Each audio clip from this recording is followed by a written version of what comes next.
ये सरकार की बागडोर आपने संभाली, हो सके तो अपना टिपड़ा वगैरह दिखा दो।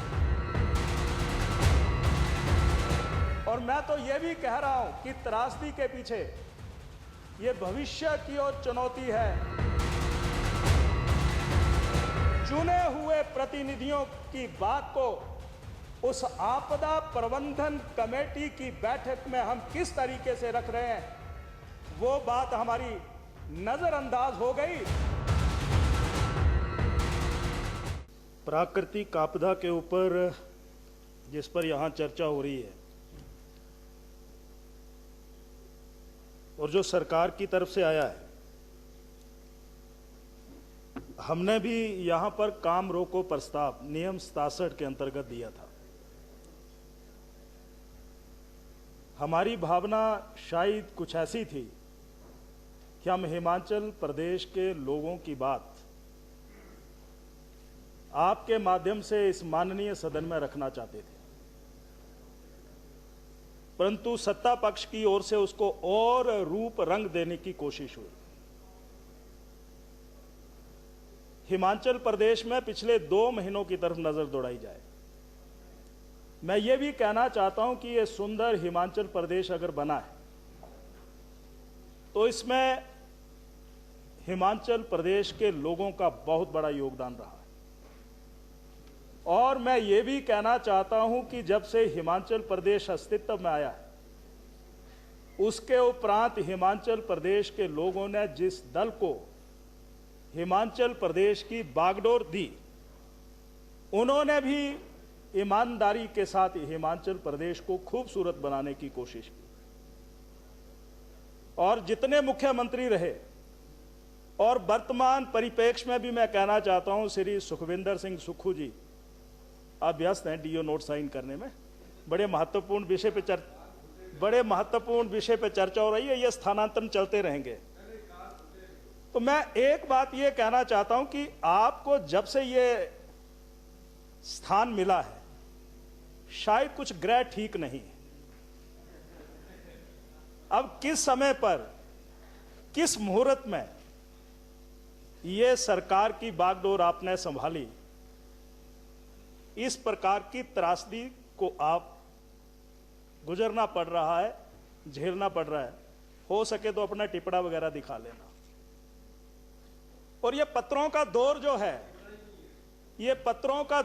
है, ये शायद हमारी तरफ से नहीं, ये आपकी तरफ से ही चलता है।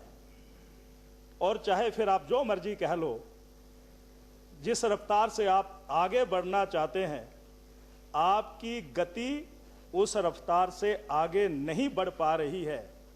और ये बीच का त्रासदी का जो ये समय है, इसने खूबसूरत हिमाचल प्रदेश के चेहरे पर, इस त्रासदी ने इतने जख्म खरोंचे चेहरे पर लगा दी।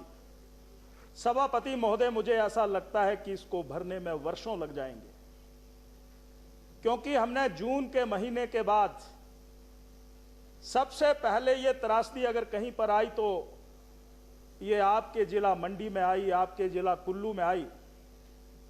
हिमाचल प्रदेश में इन जिलों में इतना नुकसान हुआ, कहीं पर चीख और पुकार सुनाई देने लगी, तो कहीं पर मलबे के नीचे लोग दबे हुए पाए गए। और यहां तक भी देखा गया कि कुछ वाहन जो हैं, सड़कें टूटने पर वो बसें वहां से वो अनुमान नहीं लगा सके, और वो पंडो डैम में बसें भी समा गई। और ऐसे मैं कह सकता हूं कि हिमाचल प्रदेश में जो मरने वालों की या जिनकी मृत्यु हुई है, उनका आंकड़ा 400 तक नहीं है, ये आंकड़ा बहुत अधिक है। ये आंकड़ा शायद यहां पर इस सदन में रखा गया है, परंतु इस भयंकर त्रासदी के पीछे कौन है? और मैं तो यह भी कह रहा हूं कि त्रासदी के पीछे यह भविष्य की ओर चुनौती है कि ये जो त्रासदी है, इसका विकास की नींव जो रखी गई है, उस विकास की नींव में मुझे यह लगता है कि इस प्रकार की त्रासदियां हिमाचल प्रदेश में आने वाले दिनों में हमें कहीं उस दोराहे पर खड़ा ना कर दें। अगर हम समझे नहीं, अगर हमने रास्ता ठीक अख्तियार नहीं किया तो उसका नुकसान आने वाली पीढ़ी को झेलना पड़ सकता है, जिसके ऊपर लंबी चर्चा यहां पर शुरू हुई है और जिसकी शुरुआत सदन के नेता श्री सुखविंदर सिंह सुक्खू जी ने और यहां पर नेता प्रतिपक्ष ने रखी है। और हिमाचल प्रदेश अगर जार जार हुआ है, और अगर ये जार जार हुआ है सभापति महोदय, तो हम भी इसके कसूरवार हैं। और इस कसूरवार के पीछे मैं एक बात कहना चाहता हूं, जब ये त्रासदी शुरू हुई, भारी बरसात शुरू हुई, हिमाचल प्रदेश के कुछ जिलों में डिजास्टर मैनेजमेंट की बैठकें शुरू हो गई, कांगड़ा में भी हुई। हमें फोन जब आया, जब बैठक का समय हो गया और हिमाचल प्रदेश के कुछ एक जिलों में चुने हुए प्रतिनिधियों को टेलीफोन उस समय गया जब इस दल के वो नेता जिलाधीश महोदय के साथ उस मंच पर बैठे हुए थे और चुने हुए प्रतिनिधि पीछे वाली कुर्सियों पर थे। ये मैं हिमाचल प्रदेश की जो परिस्थिति है ये आपके सामने रखना चाहता हूं। ठीक है, हम चुने हुए प्रतिनिधि हैं, चुने हुए प्रतिनिधियों की बात को उस आपदा प्रबंधन कमेटी की बैठक में हम किस तरीके से रख रहे हैं, वो बात हमारी नजरअंदाज हो गई। और ऐसे लोग जिनको लोगों ने पिछले कुछ एक इलेक्शन से बार बार बाहर का रास्ता दिखा दिया, वो उस डिजास्टर के लिए रास्ता दिखाने के लिए अपने सुझाव दे रहे थे। आपदा के समय अफसर नहीं ढूंढने चाहिए, ये आपदा शायद मुझे लगता है कि समाज के हर व्यक्ति, और इस आपदा में किसी व्यक्ति की पार्टी के आधार पर तराजू पर तोलने का काम भी नहीं होना चाहिए। यानी इस आपदा में जो जरूरतमंद था, उस जरूरतमंद के लिए ये प्रशासन और हिमाचल प्रदेश सरकार क्या काम कर सकती थी, उसके लिए ही कोशिश करनी चाहिए थी। अब अगर मैं शिमला की बात करूं, शिमला में माननीय सभापति महोदय, समर हिल के उस शिव मंदिर में क्या हुआ, 20 लोग जो है पूजा करने के लिए जाते हैं, पहाड़ी जो है वो पहाड़ उस मंदिर के ऊपर 20 ऐसे लोगों की जान ले लेता है। ये हिमाचल प्रदेश के समर हिल में हुआ, कृष्णा नगर में हुआ, और जिस जिला से मैं संबंध रखता हूं कांगड़ा में हुआ, सुला विधानसभा क्षेत्र के चौकी परमार नगर बछवाई में हुआ, ये गरथौली के खड़ोट में हुआ, ये थुरल में हुआ, और कृषि मंत्री जी के कोटला में हुआ। और मलिंदर राजन जी बैठे हैं, उस पोंग डैम का पानी जब फ्लड गेट से खोला गया तो मैंने अपनी आंखों से ऐसे कुछ लोगों को नहीं, हजारों लोगों को कैंपों में अपने छोटे छोटे बच्चों के साथ दिन और रात गुजारते हुए लोगों ने जो आगे बढ़ करके कोशिश की कि हम लंगर लगाएंगे, आपकी चिंता करेंगे। सभापति महोदय, ये कभी किसी पार्टी के तराजू में नहीं तोलती है, परंतु मुझे दुख इस बात का है कि मुख्यमंत्री महोदय ने अखबारों में बड़ी बड़ी खबरें छपी कि हमने मैनुअल रिलीफ को बढ़ा दिया। अच्छा किया, आपने ये कहा कि घर टूट गए होंगे तो 1 लाख रुपया देंगे, सामान बह गया होगा तो 50,000 रुपया और देंगे। आपने कहा कि अगर जमीन बह जाएगी तो आप 2,000 रुपया बीघा के हिसाब से देंगे, अगर आपकी फसल बह जाएगी तो 10,000 बीघा के हिसाब से देंगे, पशुधन बह जाएगा तो आपने कहा कि 55,000 रुपया देंगे, आपने कहा कि कहीं पर भेड़ बकरी बह जाएगी तो 6,000 रुपया आपने देंगे। पर आपने इसका अवलोकन किया, मूल्यांकन किया? यह रिपोर्ट किनके हाथों से जा रही थी? यह रिपोर्ट उनके हाथों से जा रही थी कि इस समय डीबीटी के माध्यम से लोगों के खजाने में पैसा डाला जाता है। पर मुझे दुख इस बात का है कि कुछ जिलों में ये पैसा उन लोगों के हाथों में आया, वो ये कहने लगे कि हमारी पारखी नजरें निश्चित करेंगी कि कितने मकानों में दरारें आ गई, कितने मकान गिर गए, कितने मकान जमींदोज हो गए। ये रेवेन्यू के अधिकारी कम कर रहे थे, जिनको आपने यहां पर कहा कि मैं सख्त कार्रवाई करूंगा, पर आपके दल के नेता क्या कर रहे थे? और उस दल के नेता में उनके परिवार के लोग बंदरबांट क्यों कर रहे थे? आपसे मैं निवेदन करना चाहता हूं, माननीय सदस्य, माननीय मुख्यमंत्री जी कुछ इनको तो उत्तर देना, मैं बोल लेता हूं। बैठिए तो सही, बैठिए ना, आप सुनेंगे। दे दो, क्लैरिटी अभी दे देता हूं ना थोड़ा। बैठिए आप, बैठिए आपका प्लीज। जोश थोड़ा, गुस्सा थोड़ा ठंडा। आपके जवाब को सुन करके जाएंगे, धन्यवाद।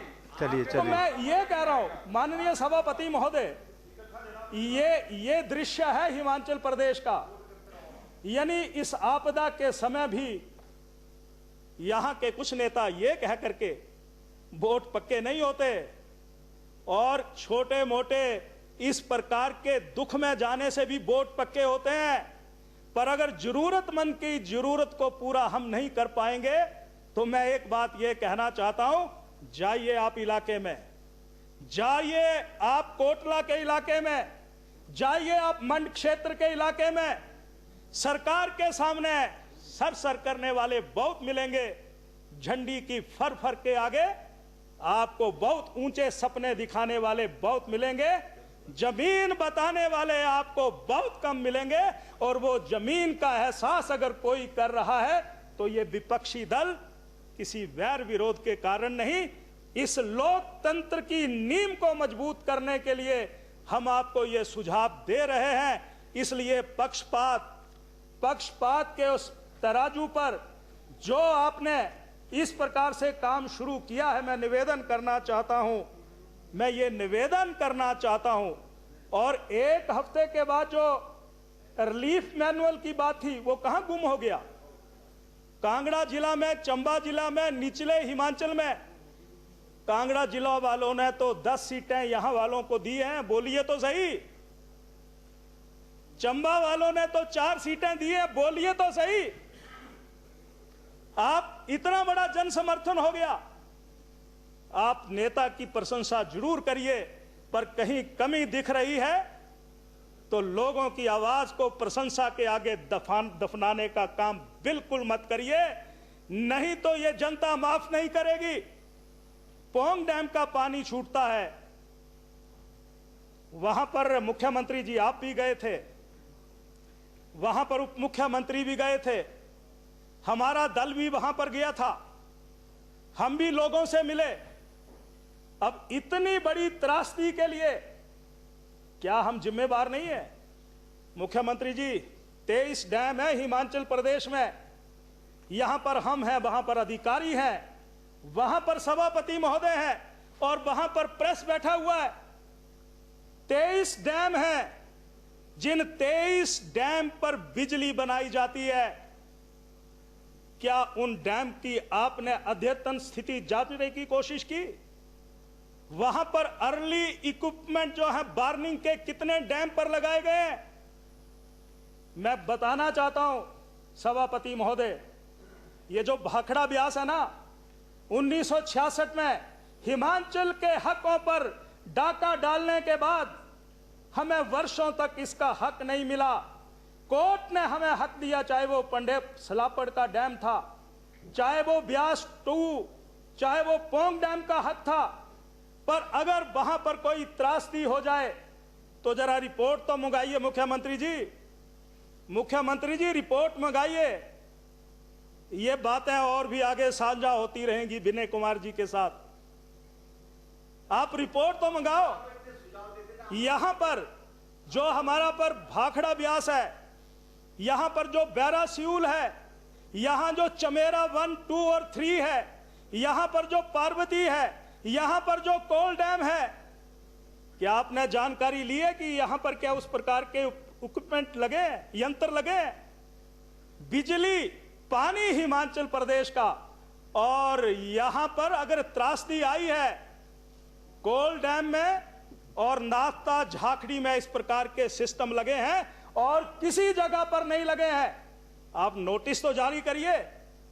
वैसे नियम ये कहते हैं कि कभी भूकंप आ जाए और ये डैम कभी टूट जाए तो ये पानी कहां पहुंचेगा? ये दिल्ली तक पहुंचेगा। तो वहां पर क्या भूकंप को जानकारी देने वाले कक्ष स्थापित हुए हैं? कहीं पर नहीं हुए। हम विकास की उस मंजिल को दोहराना चाहते हैं। हम कहते हैं कि इतने 1000 मेगावाट बिजली तैयार करेंगे, अच्छी बात है। कहते हैं पूरे देश को बिजली देंगे, पर हमारे घर में क्या हो रहा है? ये बीबीएमबी वालों ने पोंग डैम के उन यहां पर मलिंदर राजन के इलाके के और पठानिया साहब के इलाके की खबर ली।